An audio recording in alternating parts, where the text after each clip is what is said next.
Vou falar durante cerca de 20 minutos porque é que aquilo importante é o debate sobre as diretivas antecipadas de vontade e o diploma que tive o gosto de fazer e a honra de fazer com o Sr. Professor Rui Nunes e que foi um diploma que correu bem. Começou como um pedido da Associação de Testemunhas de Jeová, que vieram ter com a associação que dirigimos, a Associação Portuguesa de Bioética, e que nos disseram: nós temos um problema diário, que é, somos internadas num hospital, querem submeter-nos a uma transfusão sanguínea, nós não queremos ser submetidas a essa transfusão sanguínea, trazemos um papel que indica a nossa crença religiosa e esse papel com muita frequência não é respeitado pelos profissionais de saúde.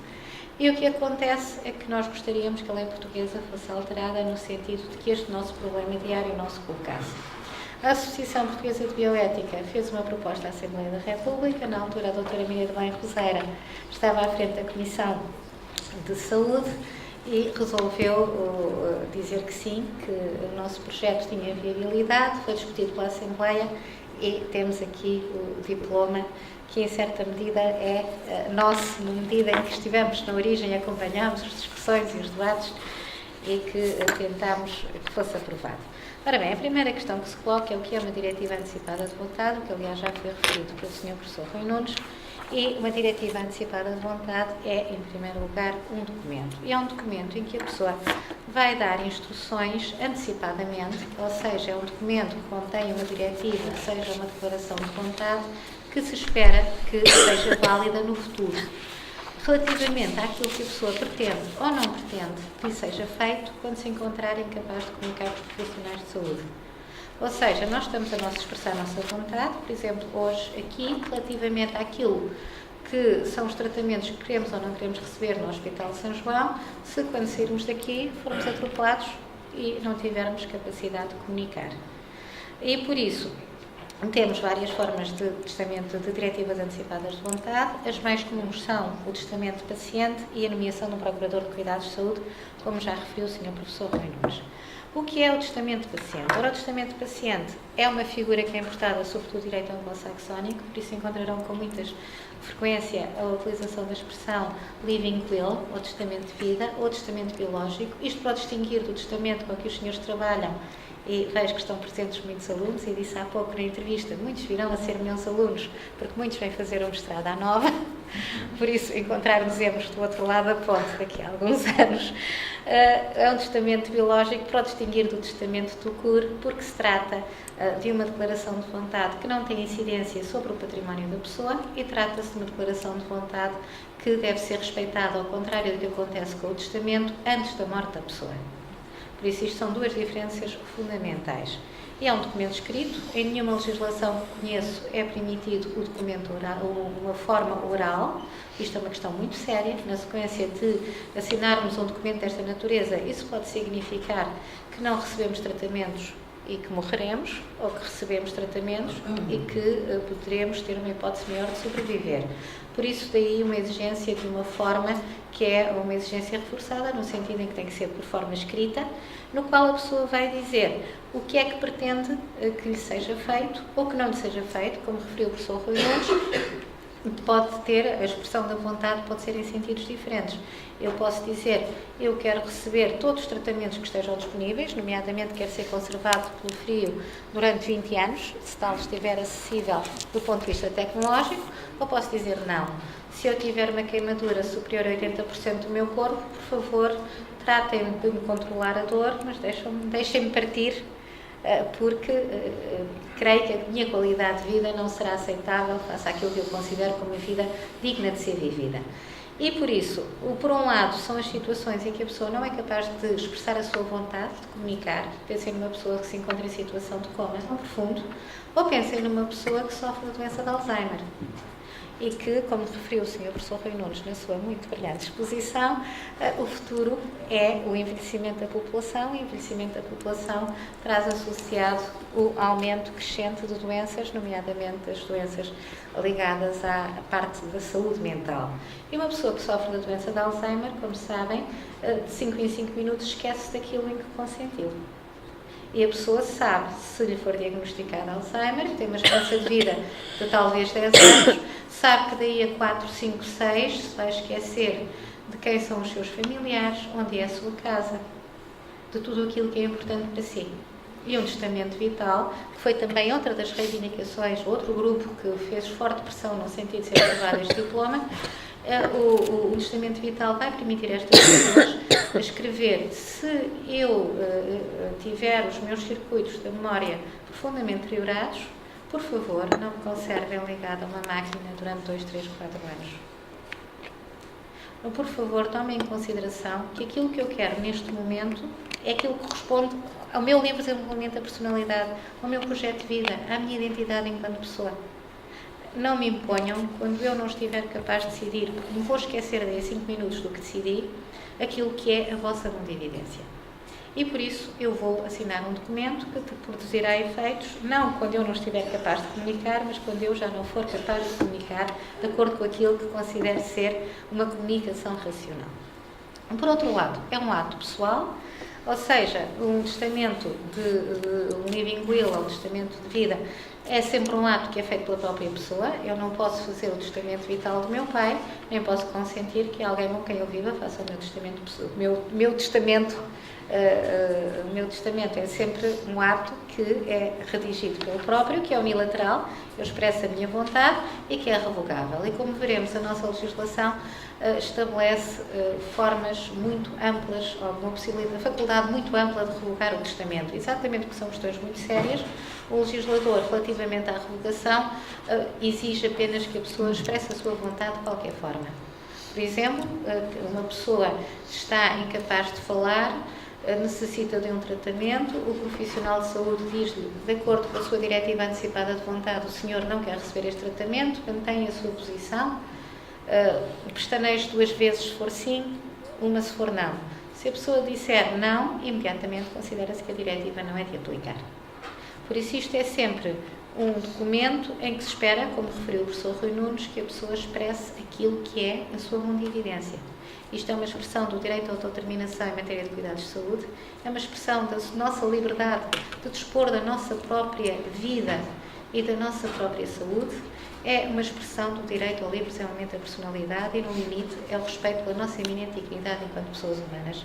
E, nesse sentido, é um respeito pelo nosso projeto de vida, seja ele qual for, no âmbito de uma sociedade em, como referiu o Sr. Professor, todos somos estranhos morais, no sentido em que não há um modelo de cidadão, há diferentes mundividências e tem que haver espaço dentro dos limites do tolerável, que são limites muitíssimo amplos, para cada um seguir o seu caminho de acordo com os seus valores. Como também referi, são disposições só de caráter não patrimonial, ou seja, não há aqui qualquer confusão com o testamento no qual cada um de nós dispõe relativamente ao nosso património e que também se destinam a valer antes de terminar a nossa vida do ponto de vista biológico. Por outro lado, temos a segunda forma de diretiva antecipada de vontade, que é a nomeação de um procurador de cuidados de saúde, que também é uma importação do direito anglo-saxónico e é um documento no qual nós atribuímos poderes a um procurador, e aqui a doutrina divide-se quanto à possibilidade de designarmos como procurador uma pessoa que nos vai representar em atos tão pessoais que do exercício dos seus poderes pode resultar pode ter consequências muito sérias na vida e na saúde da pessoa que elaborou a procuração, para tomar decisões em matéria de saúde em seu nome, quando se encontrar incapaz de expressar a sua vontade. Ou seja, mais uma vez a ideia de que, de acordo com aquilo que é a doutrina do consentimento informado, se nós estivermos capazes e conscientes, quem decide somos nós. Sempre. Sempre dentro daquilo que são as exigências jurídicas para que se respeite o regime do consentimento informado. No entanto, a partir do momento em que não estamos capazes de comunicar, ou em que temos uma doença mental que dificulta uma comunicação que possa ser considerada como livre, uma pessoa pode nos representar relativamente às decisões que são tomadas em matéria da nossa saúde. Mais uma vez aqui também o legislador toma muito cuidado, porque isto não pode ser um cheque em branco. Eu não posso dizer, a minha mãe representa-me em tudo o que seja relativo a cuidados de saúde. Não, eu tenho que dizer que me representa relativamente ao cuidado de saúde X, Y e Z. Porque, de contrário, nós estaríamos numa situação, como sabem que acontecia no direito romano, em que o pater familias tinha o direito de vida e de morte sobre os restantes membros da família. Isto não é expressão do direito de vida e de morte. Isto é expressão da vontade de outrem que nos confia a missão de dizermos ao profissional de saúde: se eu me encontrar incapaz de expressar a minha vontade, eu, como testemunha de Jeová, não quero de maneira nenhuma receber uma transfusão sanguínea. Agora, como também já foi referido, uma pessoa pode recorrer apenas a uma das formas ou a ambas as formas. Não há qualquer limitação na nossa lei. Quanto à legislação, também, como referiu o professor Rui Nunes, a primeira lei é da Califórnia, do Estado da Califórnia, que entretanto já foi alterada, de 1976, intitulava-se o Natural Death Act. Entretanto, pela Europa fora foram adotadas normas nesta matéria. Aliás, em Espanha é extraordinariamente curioso, porque temos normas diferentes nos diferentes Estados, com idades para consentir diferentes, com consequências diferentes, com poderes de delegação diferentes em função dos diferentes Estados. E em Portugal adotámos o diploma que temos estado a referir, que é a Lei número 25/2012, de 16 de julho. E a questão que se coloca hoje, e que tentarei analisar rapidamente, é a que validade atribuir a um testamento vital ou uma nomeação de procurador de cuidados de saúde seja feita em Portugal. A primeira norma que nós temos que considerar na matéria é contida na Convenção dos Direitos do Homem e da Biomedicina, que é o principal texto que nós temos na área do direito da saúde, que a doutora Ana confirmar-me-á, no plano internacional, que foi adotada no âmbito do Conselho da Europa, foi assinada e ratificada pelo Estado português, logo é parte integrante do nosso direito interno, como sabem os alunos de solicitadoria, por força do artigo 8º da Constituição, e que nos diz que a vontade anteriormente manifestada de um doente relativamente a uma intervenção médica que no momento não se encontre capaz de expressar a sua vontade será tomada em conta. Ou seja, o que nos é dito no plano de direito internacional é que isto é um elemento a ser tomado em conta pelos profissionais de saúde, e esta norma já foi adotada por força da pressão do lobby a nível europeu das testemunhas de Jeová, mas que não é decisiva. Ou seja, um primeiro passo, ou aquilo que conseguimos a nível dos Estados que integram o Conselho da Europa, e todos os Estados da União Europeia são membros do Conselho da Europa, ou seja, a nível, se considerarmos a União Europeia, dos 28 Estados, o consenso mínimo que se alcançou é que os profissionais de saúde, abandonado o paternalismo clínico, abandonada a ideia de que o profissional de saúde decide e o doente se limita a aceitar aquilo que lhe é proposto, têm que tomar em consideração, pelo menos, aquilo que é a vontade da pessoa expressa antes do momento em que lhe é realizado o tratamento e que naquele momento não pode dar o seu consentimento sério, livre e esclarecido. Em Portugal, esta norma foi concretizada pelo diploma e por várias portarias, uma que estabelece o funcionamento do registro que ele deu, o Sr. Professor Rui Nunes, e outra que aprova o modelo de diretivas antecipadas de vontade, que não é um modelo vinculativo, mas a partir do qual qualquer um de nós pode ter uma indicação sobre o que pode colocar ou não colocar nesse documento. Assim, a primeira questão que se coloca é quem tem capacidade para redigir um documento desta natureza. E, como referiu o Sr. Professor, as pessoas maiores de idade. Aqui podemos discutir, porque o legislador, a principal forma de discriminação do século XXI será a discriminação em razão da idade, ou seja, o idadismo, e o legislador, quando falamos no fator discriminação de idade, o que faz é estabelecer pontos. Ou seja, em termos da legislação civil, os 18 anos para alcançar a maioridade, porém os 16 anos para poder casar, porém os 16 anos como idade para consentir em atos médicos, porém aqui o maior de idade, os 18 anos, para poder redigir o documento desta natureza. A primeira razão de ser desta norma é que isto é um documento muito sério, e a morte é uma questão muito séria. E colocar uma criança muito pequena a pensar na morte, uma criança de 6, 7, 8 anos, seria uma enorme violência. Porque a criança não entende e porque a criança, se a morte é o desconhecido, se nós não sabemos o que acontece quando desaparecemos da curva da estrada, como diz muito expressivamente Fernando Pessoa, para uma criança de 6, 7 anos, pô-la a pensar nisso é uma violência imensa. Mas se avançarmos um pouco mais, e de acordo com aquilo que tem sido a tendência do direito de menores e do direito das crianças, que é para reconhecer progressivamente mais cedo a maturidade da criança, se pensarmos que na idade de consentir para atos médicos, neste momento situa nos 16 anos, cumulativamente, ou seja, exigindo o legislador cumulativamente que a pessoa tenha maturidade e discernimento suficiente para entender aquilo em que está a consentir, se considerarmos que a Convenção dos Direitos da Criança nos diz que o menor, sempre que possível, deve ser ouvido, ou seja, que o direito tem uma abertura cada vez maior ou menor antes de atingir os 18 anos, tendo em conta a sua maturidade, poderíamos discutir se esta idade não poderia ser uniformizada com a idade para consentimento de pratos médicos, ou seja, passá-la para os 16 anos. Mas sempre tendo em conta que isto é uma questão muito séria, nós estamos a lidar com questões que são questões para as quais muitas vezes não temos resposta, que é as ligadas à morte, o que se segue à morte, o que significa a vida e qual o sentido que lhe queremos atribuir. Por outro lado, outra limitação é que a pessoa não pode estar interdita nem inabilitada para anomalia psíquica. Se eu estou convencida que sou Napoleão Bonaparte, eu irei fazer uma declaração antecipada de vontade como se fosse o Napoleão. E mais que eu posso dizer é que não quero morrer em Santa Helena e não quero morrer com uma intoxicação associada à louça com que comi. Mas o que é certo é que não é válido o meu consentimento, porque não é um consentimento livre. É um consentimento em que a vontade é formada de forma viciada. Por isso, imediatamente o legislador exclui da possibilidade de redigir este tipo de documentos as pessoas que tenham sido interditas ou inabilitadas por anomalia psíquica.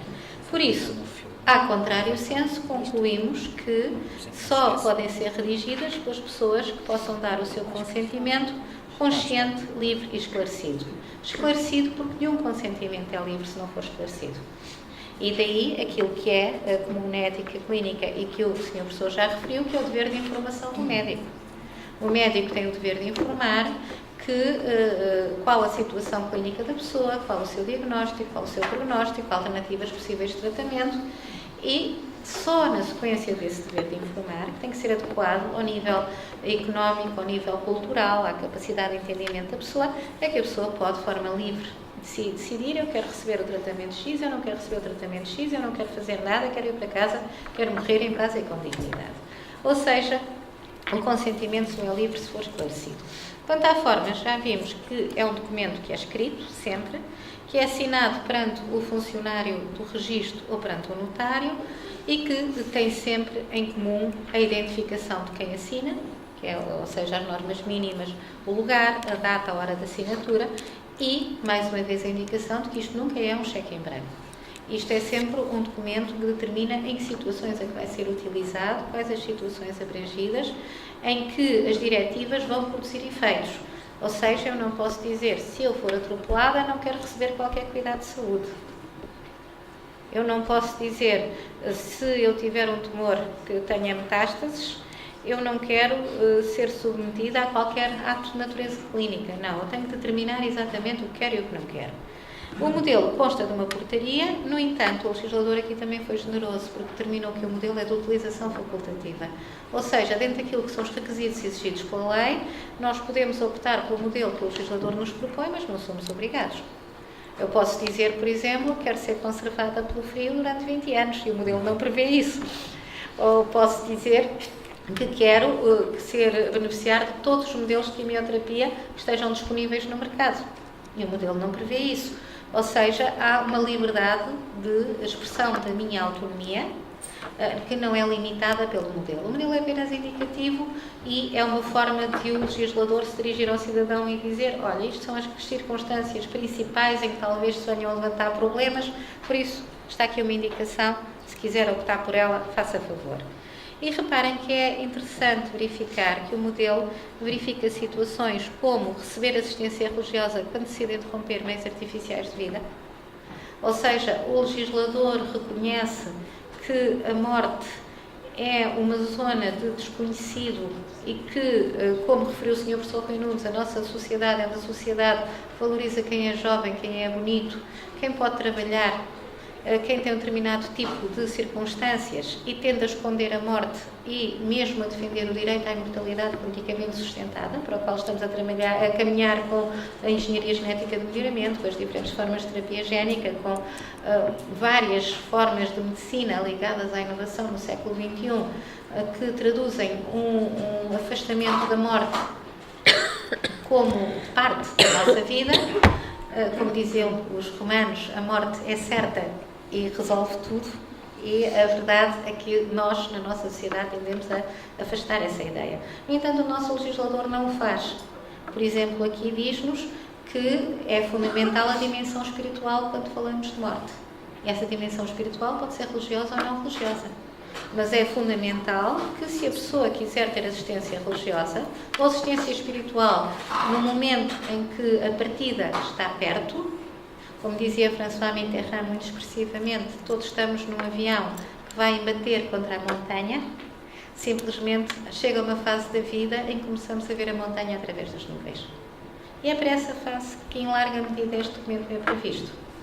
E a pessoa diz, quando eu estiver a ver a montanha através das nuvens, eu quero ter a certeza que tenho um padre, ou que tenho alguém da minha confissão religiosa, ou que tenho alguém que seja licenciado em filosofia e que saiba muito de espiritualidade ao meu lado, porque eu tenho medo, é o desconhecido e eu quero que alguém me ajude. Ou também, outra indicação muito interessante do legislador, a ideia de que a pessoa pode dizer, eu quero ter junto de mim, por tempo adequado, e quando decidir interromper meios artificiais de vida, a pessoa que aqui designo. Ou seja, outra vez a ideia, se eu vou embater contra a montanha, se eu tenho pouco tempo de vida, eu quero passá-lo para as pessoas que são importantes para mim. E quero que o Serviço Nacional de Saúde, ou o Sistema de Saúde se organize, de modo a que essas pessoas tenham o direito de estar presentes. Eu não quero que o regulamento do hospital me fixe horas de visita de 10 minutos. Eu quero expressar perante os profissionais de saúde que, ainda que considerem, atualmente já não, consideram que a presença de familiares ajuda e não é um estorvo, mas ainda que a presença do meu familiar seja um enorme estorvo, eu quero ter a certeza que estará ali e que, quando eu tiver que dar o salto, estará ao meu lado para me ajudar. Quanto ao prazo de eficácia, que também é fundamental, e aqui é outra vez uma discussão, que é uma discussão jurídico-filosófica, o que somos nós, em que medida que nós nos permanecemos constantes daquilo que somos enquanto seres humanos, ou seja, em que medida que aquilo que os senhores são hoje aos 20 anos será igual àquilo que serão daqui a 20 anos. E pensem naquilo, os senhores que são alunos, pensem naquilo que serão daqui a 20 anos. E daqui a 20 anos lembrem-se de hoje e pensem se foram aquilo que pensaram ser. Ou seja, a questão da identidade, a questão da permanência, aquilo que queremos hoje não é necessariamente aquilo que será para nós o certo e adequado daqui a 10 ou 20 anos. E em decisões tão sérias como estas, o legislador não podia de maneira nenhuma permitir que os senhores aos 20 anos, que são extraordinariamente saudáveis, para quem a morte é um pensamento de uma vez por ano, para não dizer um pensamento quinquenal, escrevessem num documento: se eu estiver incapaz de expressar a minha vontade, não me façam nada. E daqui a 30 anos, alguém diria: bem, a minha tia tem ali um papel amarelo dentro de uma caixa. Tirava-se o documento e já não correspondia nada à vossa vontade. E por isso, uma das discussões fundamentais quando se adopta a legislação nesta matéria é de saber o prazo de eficácia deste documento. Ou seja, assegurar um prazo que não seja muito curto, porque pensar na morte é desagradável. Nenhum de nós gosta de pensar na morte. Com frequência vêem pessoas que morreram com 90 anos e não fizeram testamento porque não tiveram tempo para isso. Nós adiamos sempre o pensamento sobre a morte. O que significa que, por um lado, é importante assegurar que há uma certa permanência, que não temos de estar continuamente a renovar o testamento vital, isso seria profundamente depressivo, mas, por outro lado, também que o documento corresponde àquilo que é a nossa identidade num determinado momento e que é previsível ou aceitável que a pessoa não mudou de ideias completamente no momento em que vamos utilizar ou recorrer ao documento. Por outro lado, o documento é sucessivamente renovável, ou seja, o legislador fixa um prazo até para a pessoa ter a certeza que quer mesmo aquilo. Ou seja, de tanto em tanto tempo, a pessoa é convidada a pensar no assunto e a dizer: é isto mesmo que eu quero? Eu não quero mesmo ser ligada a máquinas? Eu quero ser mesmo sujeita a todos os tratamentos que estejam disponíveis naquele momento? E obriga a pessoa a refletir, ou seja, é uma vontade que é novamente expressa. E, por outro lado, também muito importante, e reclamação das pessoas portadoras de Alzheimer, é que se a pessoa ficar incapaz de expressar a sua vontade porque sofre de uma doença mental séria, não necessita de o renovar.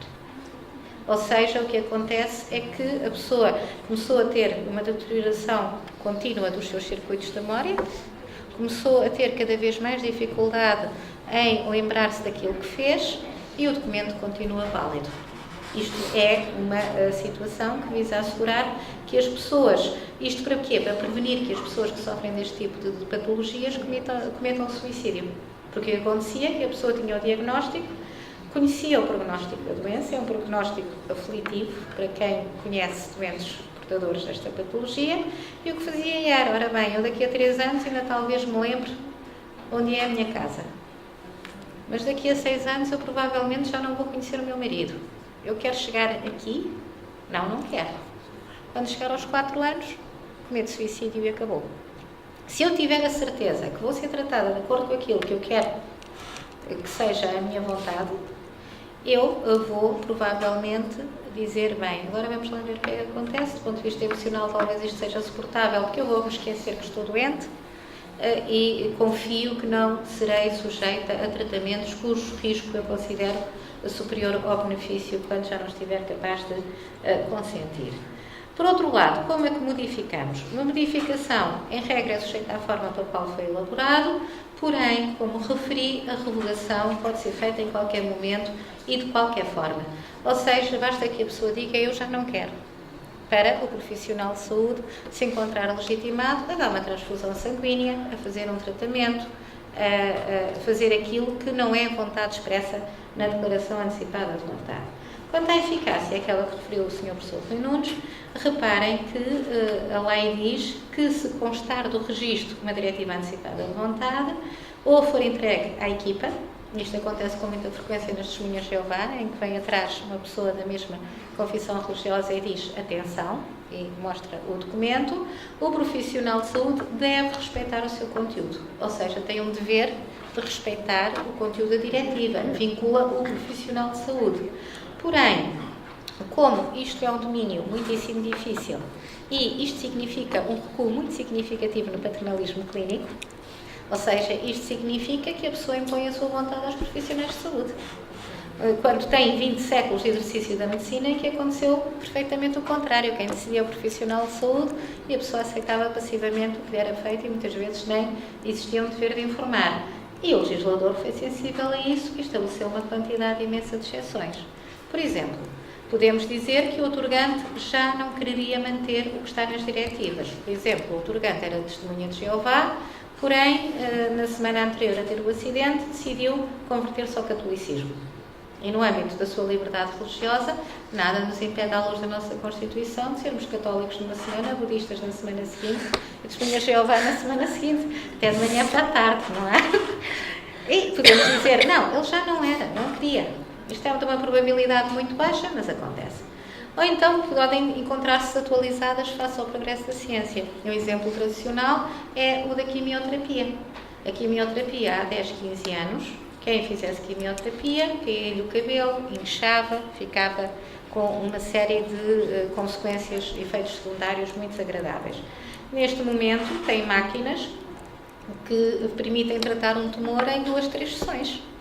Como a Gamma Knife, que aquilo com cobalto, em 2, 3 sessões, sem efeitos secundários. Por isso, se estiver escrito, eu não quero receber os tratamentos de oncologia que tenham como efeito secundário fazer-me cair o cabelo, ficar completamente inchada e mais os outros. Entretanto, o tratamento que estiver disponível já não implicar esses efeitos secundários, obviamente o profissional de saúde não vai aplicar.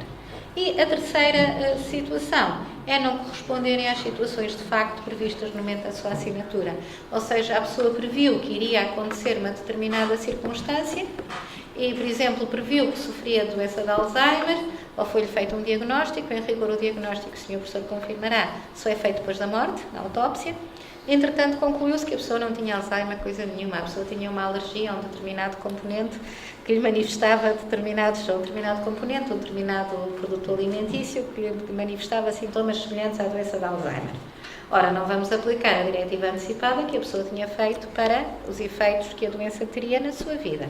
Alteraram-se as circunstâncias de facto. Por isso, isto são as válvulas de segurança do sistema, mas estas válvulas de segurança já são muito amplas. E ainda se tornam mais amplas se considerarmos que são inexistentes as diretivas antecipadas de vontade, que sejam contrárias à lei e que considerem, por exemplo, a eutanásia ativa é considerada como homicídio na nossa legislação, que sejam contrárias à ordem pública, e o princípio da ordem pública fundamental aqui é o princípio da dignidade da pessoa humana, ou que sejam contrárias às leis da arte. As leis da arte aqui são as leis médicas, ou seja, aquilo que são os conhecimentos da medicina num determinado momento. Ou quando o cumprimento configura a prática de homicídio. E aqui torna-se muito difícil, porque há uma fronteira muito ténue entre o matar e o deixar morrer. Ou seja, o profissional de saúde, perante uma diretiva antecipada de vontade que tenha como consequência a morte do doente, tem que tomar muito cuidado, porque se deixar o doente viver, o doente dirá, nomeadamente se for testemunha de Jeová, eu não estou interessado nesta vida, eu não sou a mesma pessoa. Porém, se o deixar morrer, também corre o risco de lhe dizerem, deixou morrer um doente relativamente ao qual tinha um dever de garantir de o manter vivo. Ou então, como referi, a vontade consagrada não configura uma vontade clara, expressa e inequívoca. Ou seja, há dúvidas. A pessoa fez um testamento muitíssimo bonito do ponto de vista literário, em que expressa as suas visões várias sobre a vida e a morte, em que expressa o amor que tem pelos familiares, em que refere várias patologias, mas não se entende o que quer. Nesse momento, a diretiva antecipada de vontade não é respeitada. Quanto ao conteúdo, temos duas situações fundamentais. Uma em que a pessoa consente na realização de um determinado tratamento. E reparem que isto é importante numa medicina em que cada vez mais há cuidados de saúde prestados no âmbito de contratos de seguros de saúde, em que, por um lado, tem a companhia seguradora, por outro lado, tem a pessoa. E o contrato de seguro de saúde é um contrato aleatório. Ou há lucro para a companhia seguradora ou há para a pessoa. Não é um contrato em que ambas as partes ganham. E por isso, as diretivas em que a pessoa diz consentir de sentido positivo num determinado tratamento são diretivas que são frequentes, sobretudo nos sistemas de saúde assentes em contratos de seguros de saúde, em que a pessoa vem dizer, atenção, se eu tiver um tumor, eu quero que me apliquem este tipo de quimioterapia, aquele tipo de quimioterapia, aquele tipo de quimioterapia, aquele...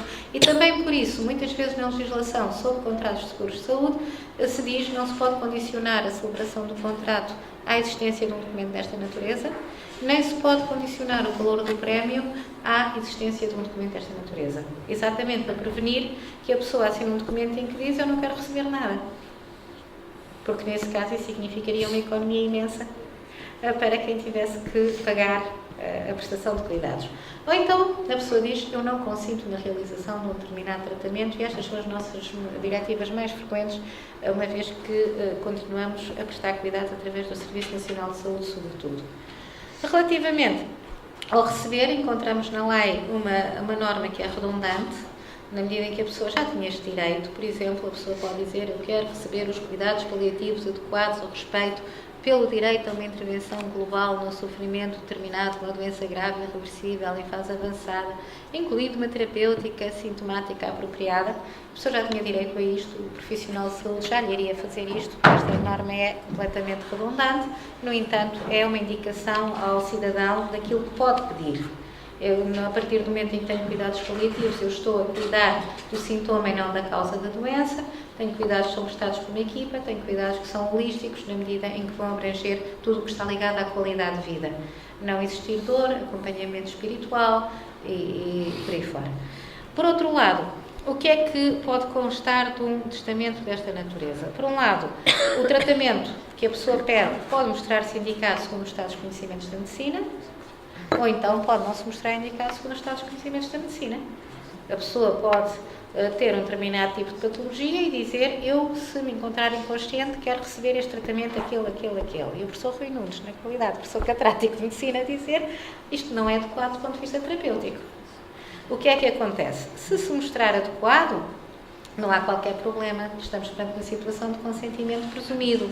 O que acontece é que a pessoa consentiu antecipadamente no cuidado que lhe seria proposto se estivesse capaz de consentir e, por isso, o profissional de saúde realiza o tratamento. Isto porquê? Porque o consentimento é a regra no nosso ordenamento jurídico. Nenhum tratamento pode ser feito sem consentimento do paciente. Obedece às normas que os senhores provavelmente estudaram com a doutora Ana no Código Penal, que o consentimento para ser eficaz tem que ser atual, mas há exceções, e uma exceção é o consentimento presumido, que é quando a pessoa não está num determinado momento capaz de dar o seu consentimento efetivo.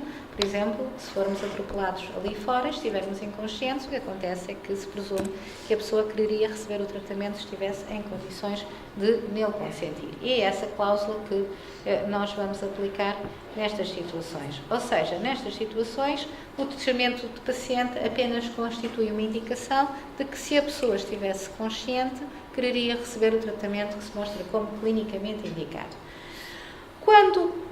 E aqui, por isso, nós estamos a considerar a vontade da pessoa que é ainda assim uma vontade hipotética.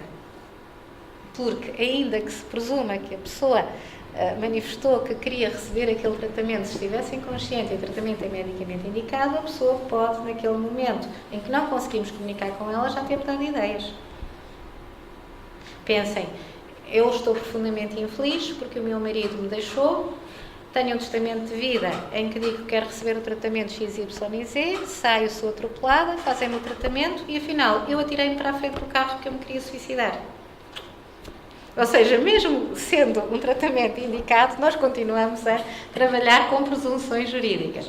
Outra situação mais comum, não menos comum, é quando o tratamento não se mostra, falarei mais 5 minutos e terminarei, não se mostra indicado, quero terminar, também posso terminar já. Já agora acabo aqui. Não se mostra indicado para o tratamento ou cura da pessoa. Então, nesse caso, o que é que nós fazemos? Nós fazemos, o médico não cumpre a diretiva antecipada de vontade, porque a decisão clínica é sempre uma decisão que implica um equilíbrio entre riscos e benefícios. Se o profissional de saúde considerar que o dano é superior ao benefício, não aplica a terapêutica e, por outro lado, a vontade da pessoa não prevalece sobre a liberdade de prescrição e de diagnóstico do médico. Aliás, o médico goza sempre do direito à objeção de consciência em matéria de aplicação das diretivas antecipadas de vontade.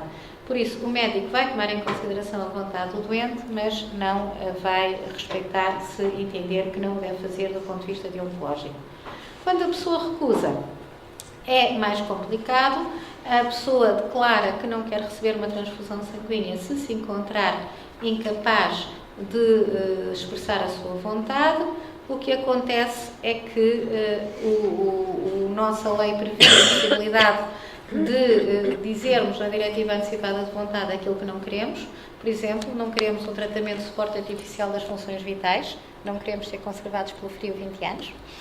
A lei prevê a possibilidade, ou não queremos um tratamento fútil, inútil ou desproporcionado, o que é uma redundância, porque o médico já tinha o dever de não praticar um tratamento fútil ou inútil. As recusas de tratamento são várias, não são só de sangue. Em algumas culturas, recusas de cesariana, considera-se que se deve nascer de uma forma natural. Noutras, recusa-se receber vacinas, mas a mais frequente é realmente a transfusão sanguínea por motivos religiosos. E é recusada pelas testemunhas de Jeová, mesmo que isso implique a morte da pessoa. Isto porque fazem uma interpretação literal da Bíblia, onde encontram versículos que indicam que por razões dietéticas a pessoa não devia comer animais que tivessem sangue, porque o sangue apodrece mais depressa. A interpretação que é feita pelas testemunhas de Jeová é uma interpretação literal e consideram que não se deve realizar transfusões sanguíneas com base nestes versículos. Aqui, o médico da testemunha, ao realizar transfusão sanguínea e a pessoa, quando acorda, diz eu não queria, ou então deixa a pessoa morrer. Reparem que a atividade médica é cada vez mais difícil, aquilo dos médicos, que é exigido aos médicos é cada vez mais difícil. E vamos ficar por aqui, uma vez que já falei muito. Depois, se quiserem no debate, podemos analisar quais as consequências de um lado e do outro, do ponto de vista doutrinal, se decidirmos realizar ou não realizar a transfusão sanguínea. Muito obrigada pela vossa atenção.